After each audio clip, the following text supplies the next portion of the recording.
asks, do the cities mentioned have plans for incorporating circular economy principles to reduce material intensity in addition to clean energy targets? Yeah, so particularly in the green in the buildings, the green building policies that the cities have put out, they are looking to ensure that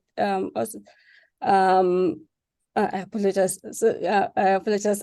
My brain just went blank. Please say that again so that I write it down and I respond properly. Apologies. No problem.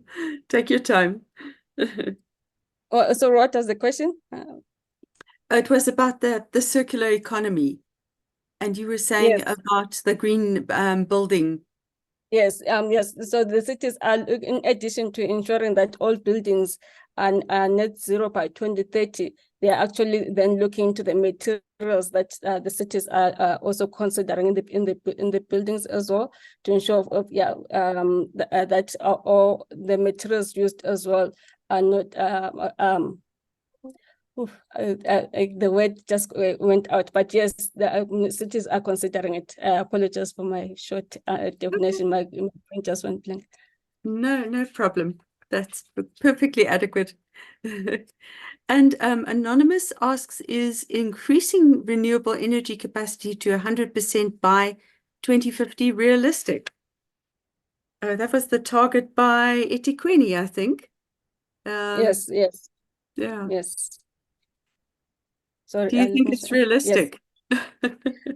Yes. So is it realistic? Whether or not it is realistic, the truth is that is where globally we are aiming for.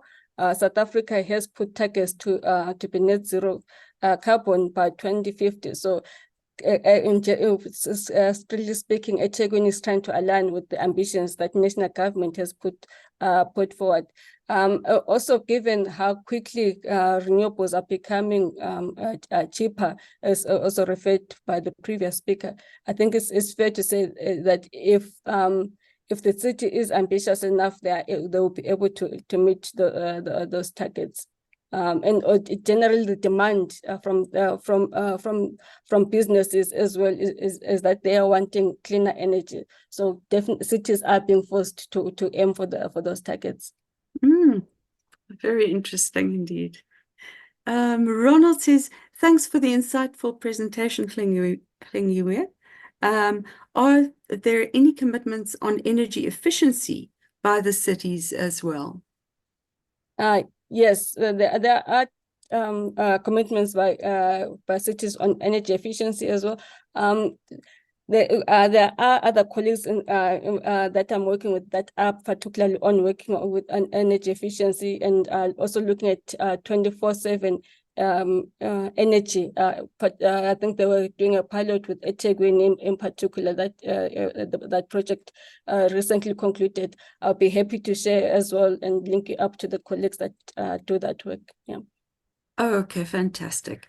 Oh, it's very hopeful and very good news that there is such a project as C40. I didn't know about it at all, so it's very good news indeed, and that you are helping our South African cities also to come on board and to make plans to decrease their carbon emissions.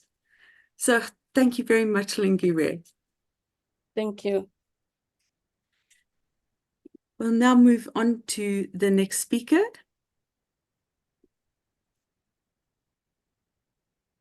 Mr. Tshwane. He is talking about the silent revolution, dispelling myths and breaking barriers. And Mr. Tshwane is very much a businessman. He has got vast experience. He's done lots of things, and his speciality is in renewable energies. He has, sorry, if I can just get the main things here. He has experience in areas of strategy and business architecture, sustainability, energy project development, and operations. He put together the team that successfully won a bid to develop 20 megawatt wind farm in the Nelson Mandela Bay Metropolitan Municipality in 2006. He put together a team to help put together the framework for the refit in South Africa, which was later changed to the bidding scheme, namely REAP. He has worked on a joint venture that was successful in being a preferred bidder for 600 megawatts of projects in various bid rounds of the IPP program, and currently has a pipeline of over 5,000 megawatts of wind, solar PV, storage, and decentralized generation projects in South Africa. He's a founder member of the South African PV Industry Association. He helped to found and sat on the board of the South African Renewable Energy Council. He's a board member and treasurer of South African Energy Storage Association. And he's responsible for managing the portfolio of companies in the Genesis Group. That is among other things. So you can read his biography, and I urge you to do that on the website or in the chat.